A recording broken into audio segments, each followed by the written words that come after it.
What's up guys, it's Lord Botha here with another video, and a former Amazon exec has come out and talked about the recent struggles of their gaming division.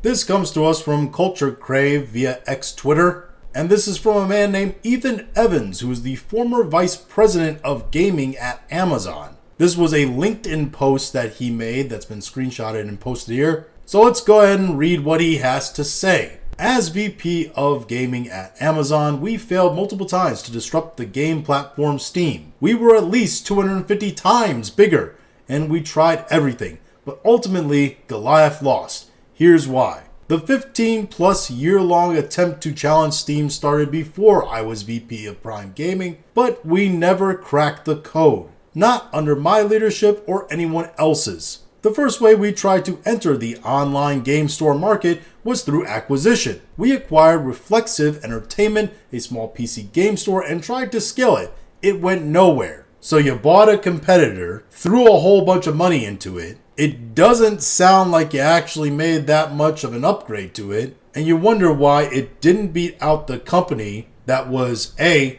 there first, B, works well, and C, doesn't scam their customers. Then after buying Twitch, we created our own PC game store. Our assumption was that gamers would naturally buy from us because they were already using Twitch. Wrong. Yeah, that's because people can see what you're doing there. First off, you bought Twitch, which just was another step in the whole vanity project that is all of Amazon media. Then you slapped a game store on it just to try to make a quick buck off of customers. People watching Steam see that, and they don't want to participate in that kind of scumbaggery. Also, it's not a big inherent barrier to just close Twitch, open up Steam, and then go to the game that you saw that you want. That's not really an inconvenience to most people. At least enough of an inconvenience to be like, I'd rather just click this button right here. You are, astonishingly, overestimating the laziness of people. Finally, we built Luna, a game streaming service that let people play without a high-end PC. Around the same time, Google tried the same thing with their product Stadia. Neither gained significant traction.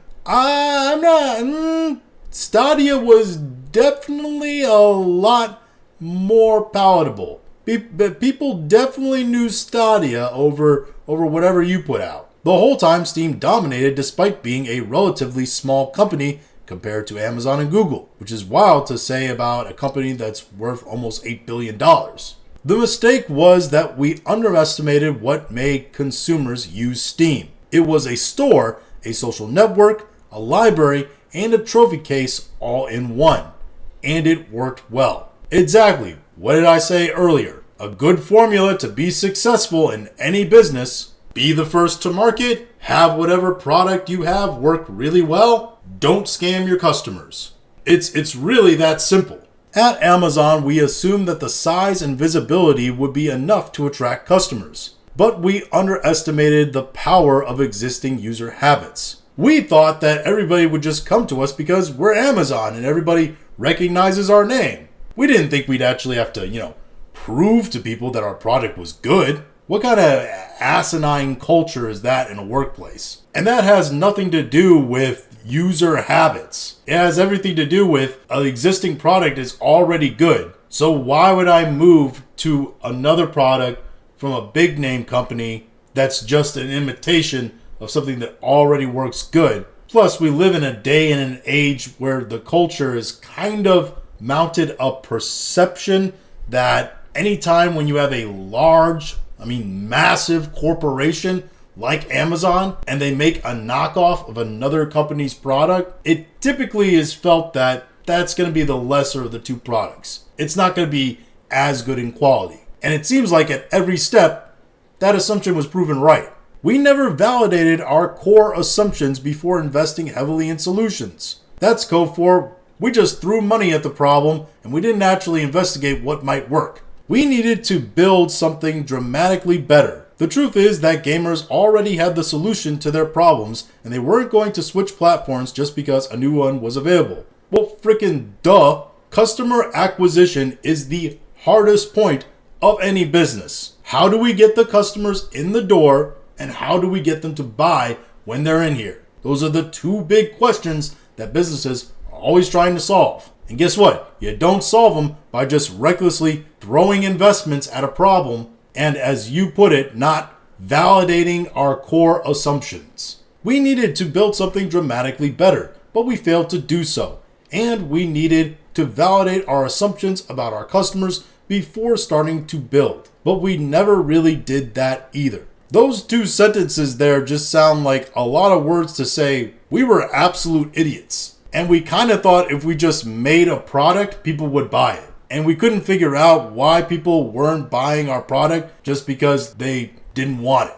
And we never looked into, hey, what could we do to make people want to buy our product? We just kept throwing money at the problem and trying to find solutions without really asking what the problem was. Just because you are big enough to build something doesn't mean people will use it. Yeah, well, that's basically Amazon's tagline. Just because they're a massive company doesn't mean that people are going to play their terrible MMO that they released, or buy games off their platform, or watch their streaming service Twitch, which, by the way, we want to talk about the decline Twitch has had ever since Amazon bought it. Maybe that played a little bit of a factor into why your store didn't do well on Twitch. But it also doesn't mean that people are going to watch your TV shows or your movies. I mean, Rings of Power proves that as well, right? The problem with all this is that Amazon, they have the money to be this kind of reckless. Just throw money at problems and hope that they just happen into a solution. And that's why they keep cranking out crap content when it comes to movies, TV shows, video games now. And apparently stores to go along with those video games. Because it's all vanity to them.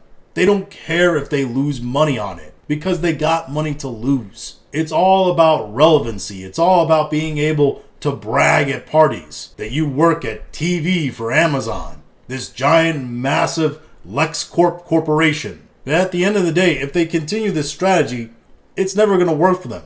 And at some point, they got to start asking the question, is it really worth it to burn this much cash just to seem a little bit more important? Maybe it is to them. Maybe they're like, hey, money isn't everything. How many yachts do I need?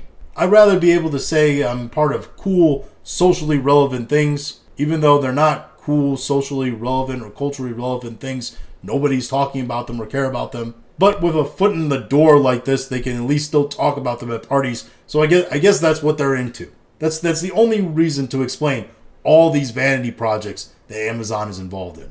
But those are just my thoughts on all this. If you have your own thoughts, go and leave in the comments. If you like this video, go and like, share, and subscribe. If you didn't like this video, I appreciate you watching all of it, and we'll talk to you again later.